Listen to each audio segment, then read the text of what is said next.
दोस्तों, तो आज फिर हम लेकर आ गए वीडियो। आज हम पढ़ाएंगे डी ब्लॉक। पिछली क्लास में हमने पढ़ाया था पेरियोडिक टेबल, उसके बाद एस ब्लॉक, पी ब्लॉक। तो एक बार हम रिवीजन करा देते हैं। तो एस ब्लॉक में दो ग्रुप था, फर्स्ट ग्रुप और सेकंड ग्रुप।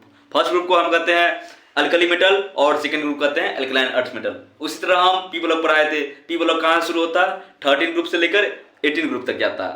तो आज हम पढ़ेंगे डी ब्लॉक। डी ब्लॉक जो होता है थर्ड ग्रुप से शुरू होता है और 12th ग्रुप तक जाता है। और डी ब्लॉक जो होता है फोर्थ पीरियड से शुरू होता है, इसलिए हम इसको इसका होता है जनरल कॉन्फ़िगरेशन। आपको जनरल कॉन्फ़िगरेशन होता है n-1 D 1 to 10 NS 1 to 2 होता है। इतना समझ गए? तो देखिए यहाँ अगर हम बदला डी ब्लॉक शुरू होता है फोर्थ पीरियड से, तो n की जगह हम 4 रखेंगे। n है पीरियड की संख्या, तो 4 - 1 D यानी हो गया 3D। तो इसलिए इसको कहेंगे 3D। तो ये देखिए, आप जान लीजिए, ये हुआ 3D, ये हुआ 4D और ये हुआ 5D। इतना समझ गए? आप समझिए डी ब्लॉक के एलिमेंट्स को हम कहते हैं ट्रांजिशन एलिमेंट। ट्रांजिशन एलिमेंट क्यों कहते हैं? क्योंकि इसका डी ऑर्बिटल इनकम्प्लीट होता है। और इसमें जो होता है 12th ग्रुप जो है, 12th ग्रुप जिसमें आता है जिंक, कैडमियम और मरकरी, इसको हम ट्रांजिशन एलिमेंट नहीं कहेंगे। क्यों नहीं कहेंगे? क्योंकि इसमें जो होता है इसका डी ऑर्बिटल पूर्ण रूप से यानी कंप्लीट फुलफिल होता है। इसमें इलेक्ट्रॉन पूरा भरा होता है। और यही ये जो है कलरलेस भी होता है, कलर शो नहीं करता क्योंकि इसका पूरा भरा रहता है। और अगर मान लीजिए ये पेयर में इलेक्ट्रॉन है इसमें, तो इसको हम कहेंगे डायमैग्नेटिक। बाकी बात क्या हो जाएगा? पैरामैग्नेटिक। इतना क्लियर? तो फिर से देख लीजिए जनरल कॉन्फ़िगरेशन क्या होता है डी ब्लॉक का। तो ट्रांजिशन एलिमेंट का n-1 D, इसका 1 to 9 हो जाएगा। ट्रांजिशन एलिमेंट 1 to 9 मतलब 10 से कम होगा, और NS 1 to 2 हो गया। इतना क्लियर? तो इतना क्लियर हो गया। फिर जानिए डी ब्लॉक के एलिमेंट जो होता है, कुछ डी ब्लॉक के एलिमेंट जो होता है प्रीसियस एलिमेंट होता है, यानी वो महंगा होता है, कीमती होता है। जैसे आपको Ag हुआ, Au हुआ और प्लेटिनम हुआ, ये जो है बहुत कीमती होता है, कीमती होता है। ये समझ गया? फिर डी ब्लॉक के एलिमेंट्स का यूज होता है हाइड्रोजनेशन में यूज होता है। वो जो है आपको 10th ग्रुप होगा, निकेल, प्लेटिनम, प्लेटिनम, यानी निकेल, प्लेटिनम, प्लेटिनम, ये सब का यूज होगा आपको हाइड्रोजनेशन में। हाइड्रोजनेशन, तो इसका यूज होगा हाइड्रोजनेशन में। फिर डी ब्लॉक के एलिमेंट्स का जो होता है क्वाइन में भी यूज होता है, सिल्वर, गोल्ड, ये सब। इतना समझ गए? डी ब्लॉक के एलिमेंट्स में होता है डक्टाइल नेचर होगा, मेलेबिलिटी होगा, इलास्टिसिटी होगा। इतना क्लियर? फिर हम चलेंगे साइज। तो आपको हम पहले ही बता चुके थे, एस ब्लॉक में, पी ब्लॉक में ऊपर से नीचे जाएगा साइज बढ़ेगा, और लेफ्ट टू राइट जाएगा पीरियड में तो साइज घटेगा। उसी तरह इसमें भी है। तो पहले ये समझ लीजिए साइज जो होता है, साइज इसमें भी क्या होगा? लेफ्ट से राइट जाएंगे, लेफ्ट टू राइट, तो साइज जो है डिक्रीज करेगा, डिक्रीज। उसी तरह ऊपर से नीचे जाएंगे, टॉप टू बॉटम,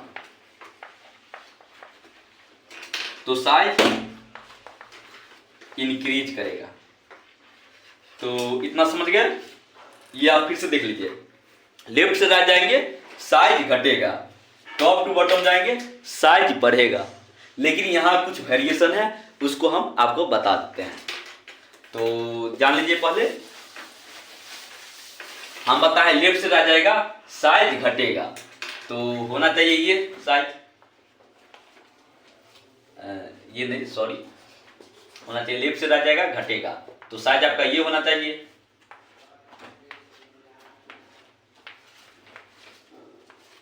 ये होना चाहिए। लेकिन यहाँ वेरिएशन आ जाता है। कहाँ पर वेरिएशन आ जाता है? तो देखिए यहाँ जो होता है फेरस, कोबाल्ट और निकल, ये तीनों का लगभग सेम हो जाता है साइज। आपको साइज सेम आ जाता है, ये हो जाता है। फिर कॉपर और जिंक में जिंक का साइज ज्यादा हो जाता है। क्यों हो जाता है? क्योंकि ये फुल फिल है। इतना क्लियर? कहाँ साइज आपका सेम हो जाता है? तो फेरस, कोबाल्ट और निकेल का लगभग सेम हो जाता है। फिर कॉपर और जिंक में जिंक का साइज ज़्यादा हो जाता है। इतना क्लियर? आपको यही क्वेश्चन आ सकता है, ये दे देगा कि इसमें साइज किसका लगभग समान है, तो आप फेरस कोबाल्ट निकल का बताइएगा। और कॉपर और जिंक देगा तो साइज किसका ज़्यादा होगा? जिंक का। फिर हम बतलाए ऊपर से नीचे जाएगा तो साइज बढ़ेगा। तो जैसा कि आप देखिए थर्ड ग्रुप में, तो ऊपर से नीचे जाएगा साइज बढ़ेगा। क्लियर? इतना समझ गए। फिर देखिए इसमें भी होना चाहिए, ऊपर से नीचे जाएगा साइज बढ़ना चाहिए, लेकिन ऐसा नहीं होता है क्योंकि 4D और 5D में लगभग समान हो जाता है। यहाँ लगभग समान हो जाएगा। उसी तरह यहाँ भी लगभग सेम हो जाएगा, यहाँ भी लगभग सेम हो जाएगा, यहाँ भी लगभग सेम हो जाएगा, यहाँ भी, यहाँ। समझ गए इतना? सब यहाँ थर्ड ग्रुप है। जनरल जैसे कॉन्फ़िगरेशन होता है, ऊपर से नीचे जाने पर साइज बढ़ता है। तो यहाँ तो नियम लागू हो रहा है, लेकिन यहाँ सब पे नहीं होगा। क्यों? क्योंकि 5D और 6 यहाँ 6D में, 4D और 5D में यहाँ जो होता है लेंथेनॉइड कॉन्ट्रैक्शन आ जाता है, इसलिए यहाँ पर दोनों का लगभग सेम हो जाता है। आपका जो ये जर्कोनियम और हॉफनियम जो है, ये बहुत बार क्वेश्चन आ चुका है, इसका लगभग सेम हो जाता है। इतना समझ गए? चलिए आप लोग साइज समझ गए। अब फिर हम चलते हैं आयोनाइजेशन एनर्जी पर।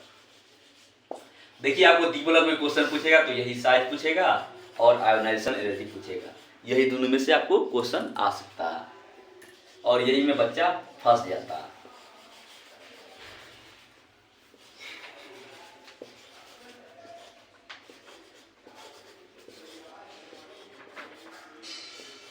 आप लोग को पूरा दिखाई देता है?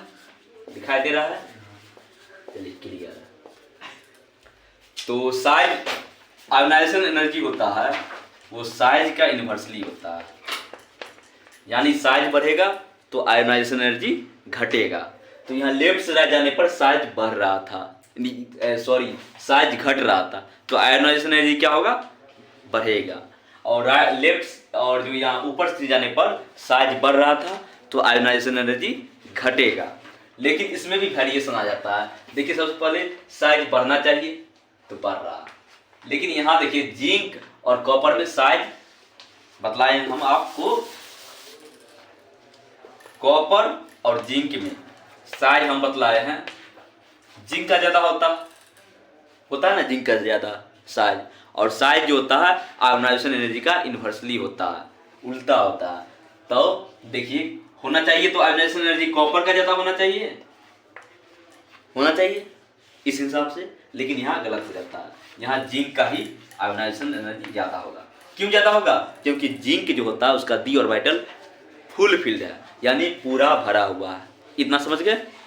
चलिए फिर साइज होता है ऊपर से नीचे जाने पर बढ़ रहा था और आयोनाइजेशन एनर्जी जो है साइज का उल्टा है, तो आयोनाइजेशन एनर्जी क्या होना चाहिए? घटना चाहिए ऊपर से नीचे। तो यहाँ भी थर्ड ग्रुप में जो ऐसे ही होता है, घट जाता, लेकिन यहाँ आपको वेरिएशन दिखेगा।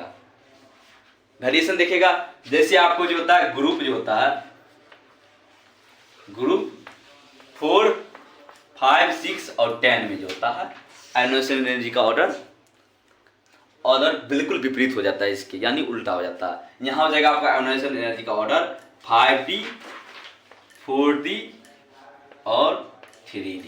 इतना क्लियर इतना ना? और उसी तरह जो होता है थर्ड ग्रुप का था, आयोनाइजेशन एनर्जी ऊपर से नीचे जाने पर घटता है। यहाँ तो कोई कंफ्यूजन ना होना चाहिए, ये आपको याद करना पड़ेगा। आपको ग्रुप 4, 5, 6, 10 का आयोनाइजेशन एनर्जी का ऑर्डर हो जाएगा 5D, 4D, 3D। इतना समझ गए? फिर उसके बाद ग्रुप जो है आपको हो जाएगा ग्रुप हो जाएगा 7, 8, 9, 11 और 12।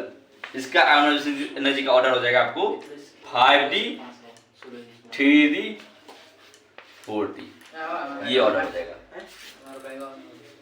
इतना समझ गए? ग्रुप 4, 5, 6, 10 का ऑर्डर हो जाएगा आयोनाइजेशन एनर्जी का ऑर्डर 5D, 4D, 3D।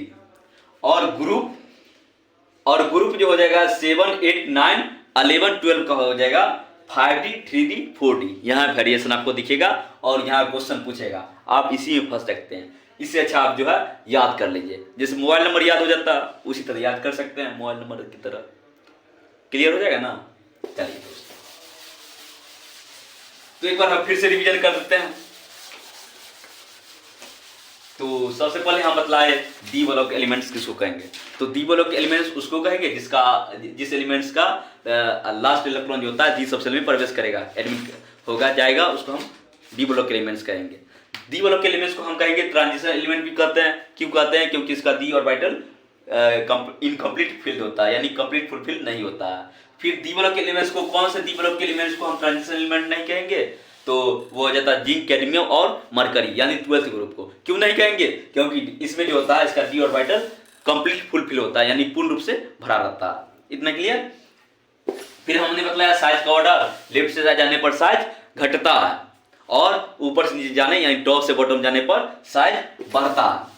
और यहाँ पर वेरिएशन भी देखिए हम, जैसे फेरस, कोबाल्ट, निकेल, इसमें साइज लगभग सेम हो रहा था। उसी तरह कॉपर और जिंक में जिंक का साइज ज़्यादा हो रहा था। और फिर हम बताए आयोनाइजेशन एनर्जी जो होता है साइज का इन्वर्सली होता है, लेकिन कहीं तरफ पर वेरिएशन भी देखा गया, जैसे कॉपर और जिंक में जिंक का साइज ज़्यादा होता है और आयोनाइजेशन एनर्जी जिंक का कम होना चाहिए साइज के अकॉर्डिंग, लेकिन यहाँ जिंक का आयोनाइजेशन एनर्जी भी ज़्यादा हो जाता है। क्यों ज़्यादा होता है? क्योंकि इसमें जो होता है इसका डी ऑर्बिटल पूर्ण रूप से भरा होता है, यानी कंप्लीट फुलफिल होता है। फिर हम बतलाए साइज ऊपर से जाने पर बढ़ता है, तो आयोनाइजेशन एनर्जी घटना चाहिए, लेकिन वेरिएशन है। जैसा थर्ड ग्रुप में है, थर्ड ग्रुप में जो होता है लॉ के अनुसार चलता है, यानी ऊपर से जाने पर साइज बढ़ता है तो आयोनाइजेशन एनर्जी घटता है। बाकी 4, 5, 6, 10 में जो होता है आयोनाइजेशन एनर्जी उल्टा हो जाता है, यहाँ 5D, 4D, 3D हो जाता है। फिर उसके बाद हम बतलाए जैसे ग्रुप आपका 7, 8, 9, 11, 12 में जो होता है आयोनाइजेशन एनर्जी का ऑर्डर जो होगा 5D, 3D और 4D हो जाता है। इतना क्लियर। फिर हम बतलाए D orbital D block element जो होता है प्रीसियस एलिमेंट होता है, यानी कीमती होता है। तो उसका एग्जांपल हम बतलाए Ag यानी सिल्वर, Au गोल्ड और Hg यानी मरकरी। फिर हम बतलाए डी ब्लॉक एलिमेंट्स का यूज होता है कॉइन बनाने में भी होता है, जैसे सिल्वर गोल्ड का यूज कॉइन बनाने में भी यूज होता है, सिक्का बनाने में।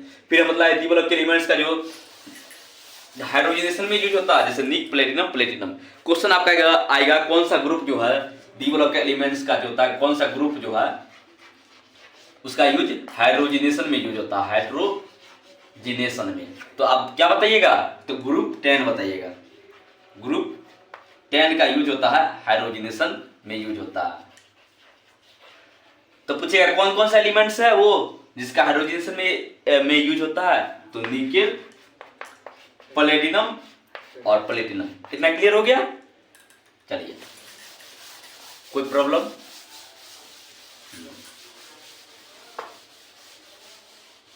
अब लिखेंगे डी ब्लॉक एलिमेंट्स का ऑक्सीडेशन स्टेट, कौन कितना ऑक्सीडेशन स्टेट शो करता है। तो यहां देखिए सबसे पहले scandium, titanium, vanadium, chromium, manganese, cobalt. Manganese के बाद आपका फेरस होगा। आप लोग को ये याद है कि नहीं पता नहीं, लेकिन अगर याद नहीं है तो आप याद कर लीजिएगा, याद तो करना ही पड़ेगा। तो देखिए इसका हम लिखेंगे आप इलेक्ट्रॉनिक कन्फिगरेशन। तो ये क्या होगा? स्कैंडियम का देखिए एटॉमिक नंबर 21 है, इसका 22, इसका 23, इसका 24, इसका 25, इसका 26, इसका 27, इसका 28, इसका 29, इसका 30। इतना आप लोग को दिखाई दे रहा? चलिए क्लियर। तो देखिए यहाँ लास्ट में देखिए इसमें कितना इलेक्ट्रॉन है, देखिए कितना एटॉमिक नंबर है 21, लास्ट में कितना है 1, तो क्या हो जाएगा 3D1 4s2। फिर उसी तरह देखिए टाइटेनियम एटॉमिक नंबर कितना है 22, लास्ट में कितना है 2 है, तो इसका हो जाएगा 3D2 4s2। उसी तरह यहाँ देखिए वैनेडियम लास्ट में कितना है 3, तो इसका हो जाएगा 3D3 4s2। फिर यहाँ क्रोमियम देखिए लास्ट में 4 है तो 3D4 4s2, यहाँ 3D5 4s2, यहाँ 3D6 4s2, यहाँ 3D7 4s2, यहाँ 8 है लास्ट में, 3d8 4s2, यहाँ 3d9 4s2, यहाँ 3d10 4s2। देखिए यहाँ मैग्नीज का जो था 3d5 4s2, इसमें 5 अनपेयर इलेक्ट्रॉन है, इसलिए इसका ऑक्सीडेशन नंबर सबसे ज्यादा होगा। क्लियर इतना? क्वेश्चन आपका आएगा इसमें से कौन सा जो एलिमेंट्स है जो सबसे ज्यादा ऑक्सीडेशन स्टेट शो करता है, तो वह मैग्नीज होगा। मैग्नीज में अनपेयर इलेक्ट्रॉन भी ज्यादा होता है, इसलिए ये पैरामैग्नेटिक होगा। जिसमें अनपेयर इलेक्ट्रॉन होगा उसको हम क्या कहेंगे? पैरामैग्नेटिक कहेंगे। और इसमें ज्यादा अनपेयर इलेक्ट्रॉन है तो इसलिए इसका स्पिन हाई होगा। इतना क्लियर? और बाकी बात जितना जो होगा जिसमें पेयर इलेक्ट्रॉन होगा उसको हम डायमैग्नेटिक नेचर कहेंगे और उसका स्पिन लो होगा। चलिए क्लियर? अब हम बताएंगे आपको डायपोल निकालना। डायपोल म्यू इक्वल टू होता है root under n into n plus 2। Clear? जैसे स्कैंडियम मान लीजिए, तो स्कैंडियम में डी में कितना इलेक्ट्रॉन है? 1 है। इसमें अनपेयर इलेक्ट्रॉन कितना है? 1 है। n हो गया आपका unpaired electron, unpaired electron. Clear? देखिए डी में जो होता है 5 खोलका और वाइटल बनता है, 5 खोलका बक्सा बनता है। मान लीजिए 1 2 3 4 5। इसमें इलेक्ट्रॉन कितना डी में? 1 है। तो अनपेयर इलेक्ट्रॉन कितना है? इसमें 1 है। तो देखिए लिखिएगा n की जगह 1 इंटू 1 प्लस 2 क्या होगा? रूट अंडर 1 2 3 होगा। तो रूट 3 का वैल्यू कितना होता है? 1.732। समझ गए? उसी तरह हम दूसरा बताते हैं। जैसे हम ले लिए मैग्नीज, मैग्नीज का 25 होता है। इसका लिखिएगा कन्फिग्रेशन तो हो जाएगा 3d5 4s2। कितना है? 5 है। डी में कितना खल का बक्सा बनता है? तो 5 खल का बक्सा बनता है। 1 2 3 4 1 2 3 4 5 हो गया। देखिए फिर इलेक्ट्रॉन भारी है, एक एक सबसे पहले भरेंगे, अब पूरा भर जाएगा उसके बाद फिर दोबारा से उसको जोड़ी बनाएंगे। तो एक एक करके भरेंगे। देखिए क्या होगा? 1 2 3 4 5 भरा गया। देखिए इसमें अनपेयर इलेक्ट्रॉन कितना है? 5 है। तो देखिए लिखेंगे क्या होता है? म्यू इक्वल टू होता है root under n into n plus 2 होता है। ना क्लियर? देखिए मान रखिएगा, इसका वैल्यू लिख के रखिएगा। n कितना? 5, फिर 5 प्लस 2 यानी 35 हो गया। इसका निकालिएगा तो क्या कितना हो जाएगा? 5 पॉइंट कुछ आएगा। देखिए सबसे पहले आसान तरीका है इसका निकालना। आपको जितना अनपेयर इलेक्ट्रॉन रहेगा उतने के बाद पॉइंट लगा दीजिए, वो उसका वैल्यू हो जाएगा। समझ गए? जैसे हम फिर एग्जांपल दिए आपको, फेरस यानी आयरन 26 होता है। इसका लिखिएगा कन्फिग्रेशन 3d6 4s2 होगा। 4s2 होगा ना। डी में कितना इलेक्ट्रॉन है? 6 है। डी में 5 का बक्सा बनता तो 1 2 3 4 5 और 6। अनपेयर इलेक्ट्रॉन कितना होगा? 4। तो इसका म्यू आएगा आपका 4 पॉइंट कुछ आएगा। जैसे निकाल कर देख लीजिए, जैसा कि म्यू इक्वल टू होता है root under n into n plus 2 आता है। तो n कितना? 4, तो 4 प्लस 2 कितना हो गया? 6 जगह 24 आया, रूट 24 निकलिएगा। 4 पॉइंट कुछ आएगा। समझ गए? क्लियर? इतना क्लियर हो गया ना? चलिए कोई दिक्कत ना। फिर चलेंगे आपको इंट्रो दे देते हैं कुछ एफ ब्लॉक का। तो एफ ब्लॉक के एलिमेंट्स को हम जो कहते हैं इनर ट्रांजिशन एलिमेंट कहते हैं। उसका जनरल कॉन्फ़िगरेशन n-2 f 1 से 14 हो जाएगा। इतना समझ गए? इसमें दो ग्रुप होता है, ये दो ग्रुप होता है, जिसको एक को कहते हैं लेंथेनॉइड, एक को कहते हैं एक्टिनॉइड। लेंथेनॉइड से शुरू होता है 57 से 71 शायद शुरू होता है, और उसका एक्टिनॉइड का शुरू होता है 90 से 103। क्लियर इतना? तो दोस्तों आज के लिए इतना ही, फिर आगे कंटिन्यू क्लास चलेगा। अगर आपको वीडियो देखने में वीडियो अगर अच्छी लगी हो तो लाइक एंड सब्सक्राइब और कमेंट करना ना भूलें। Thank you.